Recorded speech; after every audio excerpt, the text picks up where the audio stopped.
പരിശുദ്ധ പരമദിവ്യകാരുണ്യത്തിന് നേരവും ആരാധനയും സ്തുതിയും പുകഴ്ചയുണ്ടായിരിക്കട്ടെ.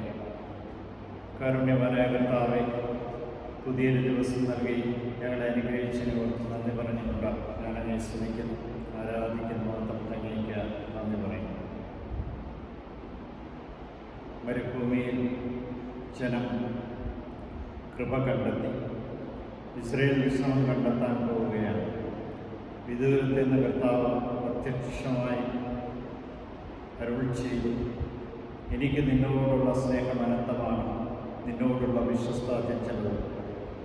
കർത്താവെ, അചഞ്ചലമായ വിശ്വാസത്തോടും വിശ്വസ്തയോടും കൂടി ഞങ്ങളുടെ ഓരോരുത്തരെയും ശക്തിപ്പെടുത്തുകയും നയിക്കുകയും ചെയ്യുന്ന അങ്ങയുടെ അനന്തമായ കാരുണ്യത്തിന് നന്ദി പറഞ്ഞുകൊണ്ട് ഞാൻ അങ്ങയെ സ്തുതിക്കുന്നു.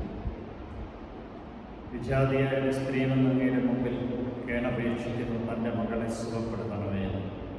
കർത്താവെ, നീ പറഞ്ഞു, മക്കളുടെ അപ്പമെടുത്ത് നായ്ക്കൾക്ക് കൊടുക്കുക വിഹിതം. എന്നാൽ അവൾ പറഞ്ഞു, യജമാനൻ്റെ മേശയിൽ വീഴുന്ന അപ്പകഷ്ണങ്ങൾ നായ്ക്കളും ഭക്ഷിക്കുന്നുണ്ടല്ലോ.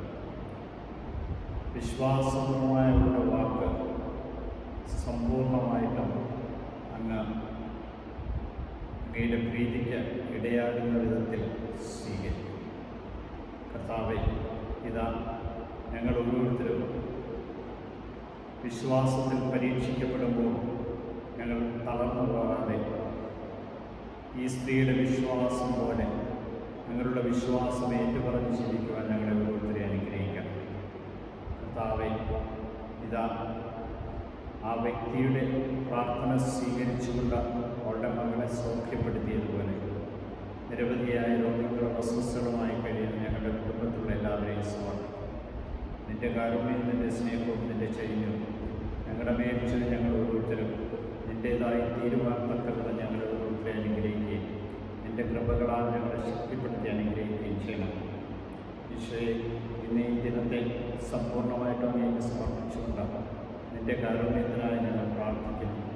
നിൻ്റെ കൃപയും ചൈന്യവും ഞങ്ങളുടെ മേൽച്ചത് ഞങ്ങളെ ഓരോരുത്തരെയും കാത്തുപരിപാലിക്കുകയും സംരക്ഷിക്കുകയും ചെയ്യണം.